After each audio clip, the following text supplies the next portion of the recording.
Hi guys, welcome back to my channel. In today's video, I will be answering some questions that I received about law school, the LSAT, and all that fun stuff. If you haven't already, make sure to hit that subscribe button so you can stay up to date on all the good stuff that I offer on my channel. So for just a little bit of context, I am a first-year law student at Delaware Law, and I am in my second semester. I am a non-traditional law student, meaning that I lived some kind of life before I came into law school. I did not just go straight through. People who go straight through, they call them K through JDs. Literally anybody else, I guess, would be a non-traditional student, but I will be 32 when I graduate law school. I'm also a Navy veteran. I've just had a slew of outside life experience before I got to law school. I think that's what makes you a non-traditional student. And for full transparency, my LSAT score coming in was a 152 and my UGPA was a 2.0. Now a UGPA takes every single college credit you've ever earned or not earned, and it throws it in. So if you're like me and went to college, it didn't work out, but then you went back to college and totally crushed it, your UGPA unfortunately will be affected by those lower GPAs from earlier in your educational career.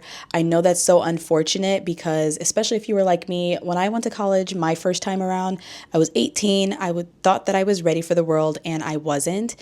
And when I went back to college the second time around, I totally crushed it. Made dean's list. I was a straight A, some B type student.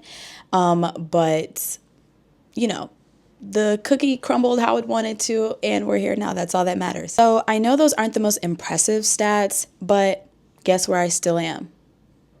Law school. Okay, and that's the goal. Now let's go ahead and get into these questions. So question number one that I received is, what are some ways to best prepare for 1L in the months leading up? My number one tip would be to get all the financial stuff squared away. Finances, whether it be food insecurity, housing insecurity, whatever, is the number one reason that students from undergrad to master's programs, whatever, do not finish. So handling all of the financial aspects, that includes getting your FAFSA together, assessing any scholarships that you may be applying for or have already been received or already been awarded. Currently working, definitely go ahead and try to budget your funds as best as possible. If you haven't been saving, definitely start saving now. If you have the luxury of like living at home or you're not really responsible for a whole lot of extra financial responsibilities, definitely go ahead and start saving as much money as you can. And for sure, make a budget for the next few months. See where you can start to cut some corners, things you might not need to do right now or buy right now. That doesn't mean that you have to totally deny yourself, you know, enjoying your last few months of freedom, but definitely try to bunker down on where your money is going and just try to save as much as possible. On that same note, I know not everybody has this luxury, but if you do, I do not recommend working your first year of law school. I'm not currently working and it's still really hard to stay on track and to finish the readings and to dedicate time to studying myself, all that other stuff. Again, I know not everybody has that luxury and I'm not trying to freak anybody out, but if you can find a way to not have to work your 1L year, I think that is going to do you so much good.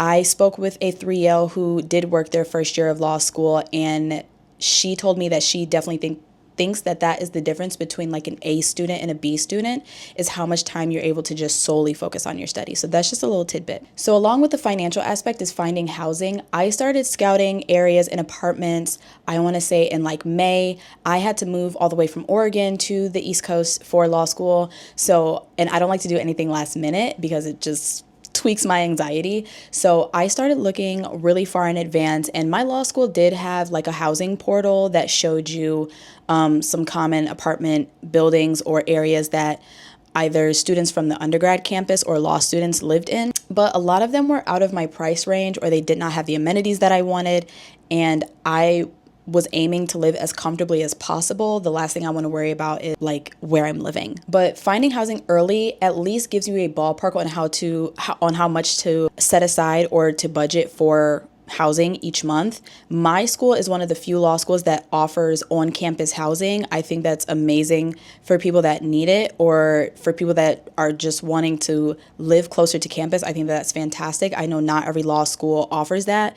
Some law schools, like I know Brooklyn Law or St. John's University in New York, they don't offer on-campus housing themselves, but what they do offer is like a program with like college or like graduate level college student housing, and you kind of pay as if you were paying like college dorm fees, but it is more apartment style. It's not like dorm style, and for the most part they try to put you in a building with other graduate or pre-professional students, so you know what I mean? So you don't have like that, I don't want to say riffraff, but like, so you don't have the riffraff to worry about when it comes to like undergrad students or, you know what I'm trying to say. So when I applied for my FAFSA, I was lucky enough to get enough to pay my rent for the entire year. So that includes the summer. That took a huge weight off of my shoulders. So if you do decide to get an apartment by yourself, depending on the area that you live in and how much you get from FAFSA, my first thing that I would calculate would be housing.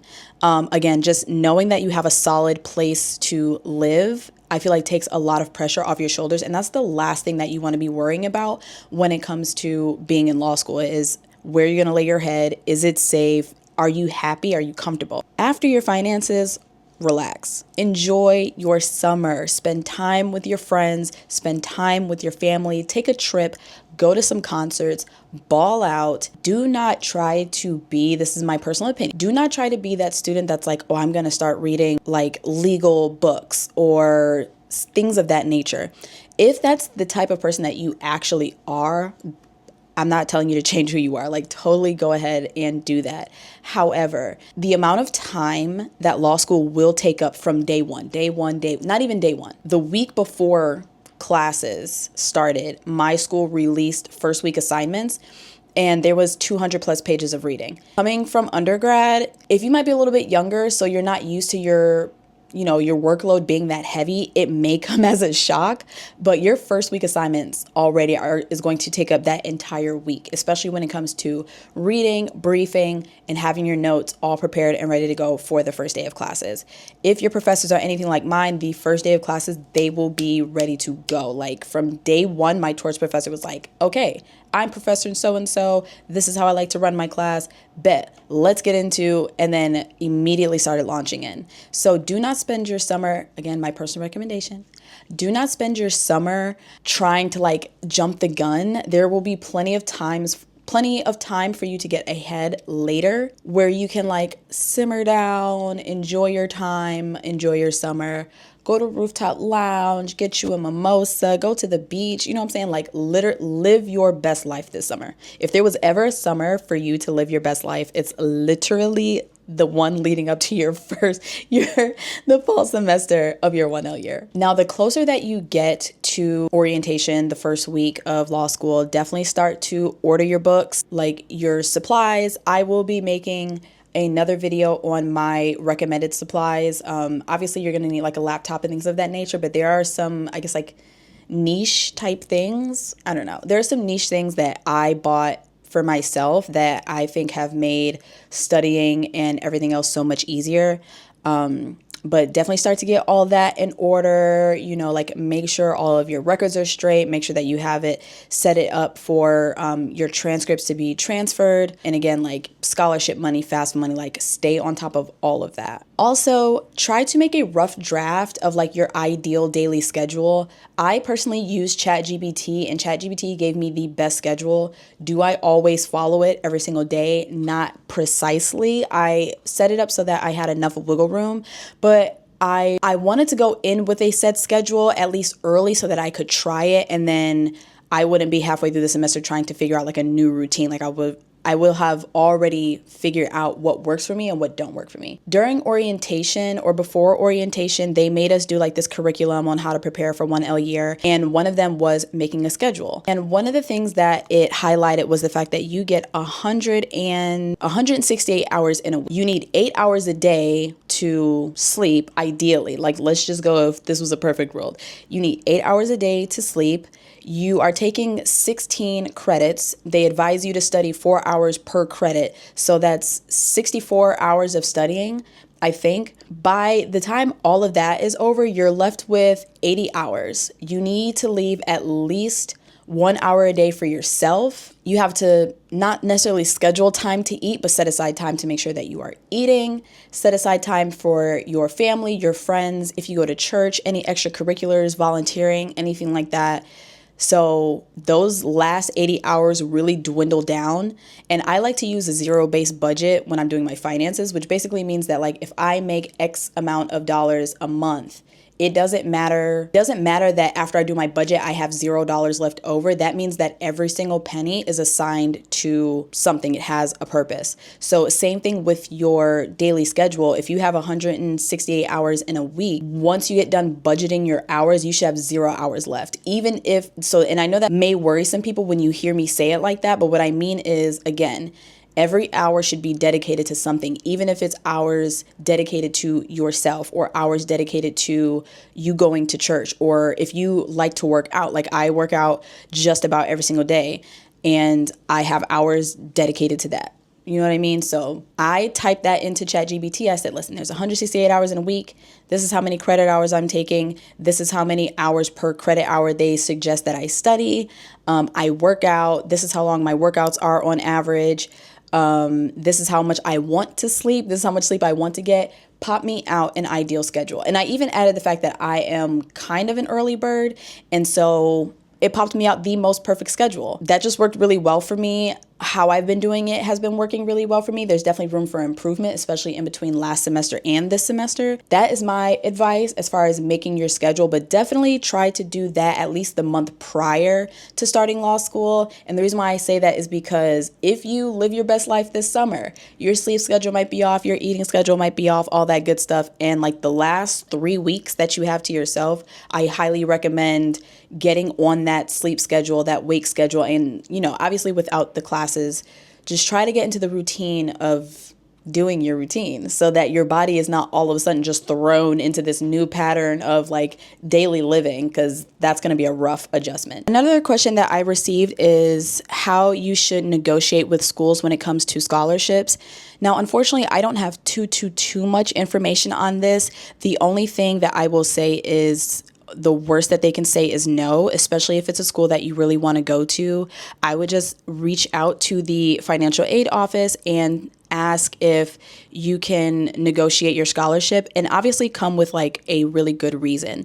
So if you get a scholarship for, let's say, like $30,000, but if you could get an extra 5, like that would make the difference between you know, being able to buy books or you being able to afford housing or anything like that. I would like to think that your financial aid office would be willing to work with you, especially if you are above the school's median. Like if you are like a really, really good student. My number one piece of advice for negotiating your scholarships, however, would be to do it early. So I know acceptances are rolling in right now, and it's still pretty early in like the acceptance period, but it's going to get to a point where they offer all of their scholarships and they don't have any more money to give. So definitely get a jump on that ASAP, like this weekend, as soon as possible.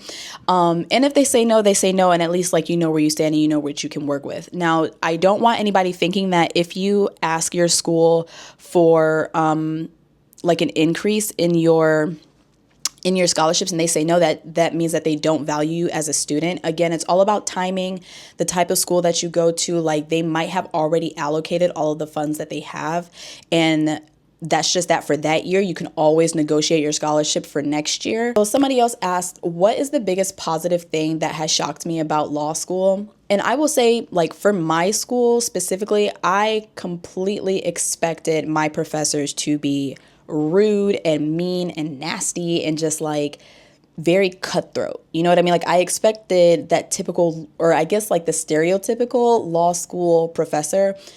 All of my professors are absolutely amazing. They're really nice. They're really understanding. They know their stuff. They really do take the time to explain things to you. They're always readily available to meet with you for like office hours for further explanation. I just think that that's great because I definitely didn't expect it. Like I came up ready to fight. Like I was ready to tell someone, like, I just know somebody's going to give me so much attitude. And it just hasn't happened. Now, obviously, like, you know, like it hasn't been like the best with all of my professors. Like I've never had like a bad run-in, but you just have those professors sometimes that you just don't gel vibe with, like in the manner of like how they teach, things of that nature, you know what I mean? But that is what shocked me the most, honestly. Like I really appreciate it because I think it made assimilating into 1L year like that much easier. So, question that I got was, what subject matters should you focus on the most for the LSAT? And I will say that if you're taking the LSAT soon or like from this moment on, you are lucky, in my opinion, because you don't have to take the logic games. They got rid of the logic games. It wasn't accommodating to people with certain disabilities. I don't know exactly what the disabilities were, but I remember when that whole thing was even being like debated. But there are no longer any more logic games, which is a good thing, but it can also be a bad thing because then that means that logic reasoning and reading comprehension are going to be weighed heavier because they're missing that section. So I would honestly, it depends on you as a person, because if you are somebody that is really good at reading comprehension, that does not, I know this is going to sound silly. Reading comprehension is not just understanding what you read, but it's being able to pick apart the nuances and read in between the lines and really honing in on grammars. Like if the comma is on the left side of the word versus the right side of the word, or if a sentence says and versus or, like what is the implications of that? So I feel like there are a lot of very specific things that you need to focus on when it comes to reading comprehension. So if you are the type of person, I would think, that is just good at reading comprehension, like that's the baseline, but you're also good at really spotting like the really tiny nuances that some people might miss when it comes to like speech or reading or anything like that. Reading comprehension might be your thing. So you might, I mean, obviously when you're studying, give every single topic your 100% effort. But if reading comprehension is more your thing, then definitely focus more on logical reasoning. My strongest suit was logical reasoning, and I can't necessarily tell you why. I think it's just because of how my brain works. Logic reasoning is all about analyzing facts or analyzing like a passage and being able to identify like the structure of arguments, assumptions, flaws in people's arguments, ability to strengthen and weaken arguments. And I think that those all speak to my strong suits just because I'm a naturally very observant person. So when it comes to me listening to what people say, like I'm always, oh, that sounds bad. Wait, no, I'm not always looking for an argument. I'm not always looking to like poke holes in somebody's argument. But I'll say this, when it comes to an opinion that I don't agree with, especially if the other person's opinion is not rooted in like sound reasoning or fact, as they're talking, I'm ingesting, I'm actively listening so that I can pick apart their argument with a sound rebuttal. Like I don't just want to answer somebody with pure emotion. I want to logically explain to you why you're wrong. And so that you can't say like, oh, she's just mad because this, like, no, she broke it down. She gave me the facts. She told me why this part of my argument was wrong, or you know what I mean? Like those are my strong suits. So I would honestly just assess yourself based on that. Like look at what is included in logic reasoning, look at what is included in reading comprehension, and then kind of take it from there. I know that might not be like the most thorough advice or as much as you might be looking for, but that's the best I got. That's the best I got. I'm so sorry. So I have also a special treat for you guys. It's not just me answering these questions. I also recruited some of my 1L friends, my 1L classmates, to help me answer some of these questions as well. So let's see what they have to say. It's actually very easy to make friends. Everyone is generally like wanting to help you succeed, and everyone is passing along certain things and exchanging information. So I haven't really encountered any gatekeeping yet. So. And how can somebody best prepare for 1L in the months leading up? Have fun. Have fun, because it ends when you save them coins. Tips for the months leading up to your 1L year, I would recommend getting ample rest. You are going to be reading a lot during school, so rest, spend time with your family. I would also prioritize figuring out how you'd like to take notes, whether you want to type them or handwrite them. That's probably one of the best things to do, as well as getting organized. Create a schedule, because that's going to be the key to succeeding 1L year. The biggest positive thing that shocked me, it's not as competitive as they make it seem. I've been blessed to find my tribe here and a very supportive group of people. So I think that's helped a lot, and that's been a tremendous help this year. I would say one way someone can prepare for the months leading up to their 1L year is to honestly increase your typing speed if that's your preferable way to take notes. A lot of the time the professor has slides. There's a lot on that slide. The much you can get covered in that class, you don't have to go back and do that work. It's extra work for yourself. Also, in a lecture form base, they're typing, they're talking, you're typing. The much you can get down, the better for you. As well as for tests, the faster you can type, the faster, more information you can get down, which equals more points. The biggest positive that has shocked me about law school would probably be I'm constantly thinking and improving and challenging myself. A lot of people come here, we're all at the top or our previous institutions. So being around here, being around people who are smart and challenging me, it's pushing me to be better. I would say leading up to your 1L year, do some research on different note-taking styles, see which one would work best for you. If you want to do OneNote, download OneNote, really, look and see how you want to set yourself up for success. Do you like OneNote? Do you like OneNote better than other systems? I tried OneNote. I did not like OneNote. I'm a Word doc girl, but I was able to see that really early on, so. Notion.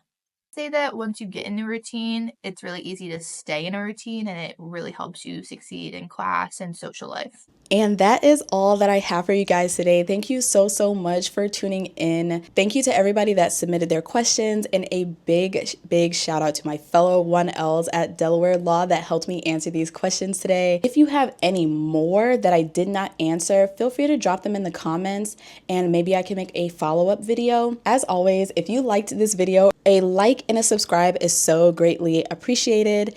I appreciate everybody for their patience while I got this pushed out. So much has happened in the last week and a half because this video is late. I'm sorry. I really am trying to do better. I promise you guys. Thank you for watching, and I'll see you in the next one. Bye. You're only used to one type of one set of work. What am I trying to say? No, it's I'm sorry if I want to not get sick again. Hi, P. Oh, it's just one tip? You said increase your typing speed. Exactly. I didn't say that. They didn't know they can type slow. Type with 2 fingers for all I care. You're gonna need it. Even when you think that you don't, you will. I'll be the freshman 15? Yeah, opposite here. Feel free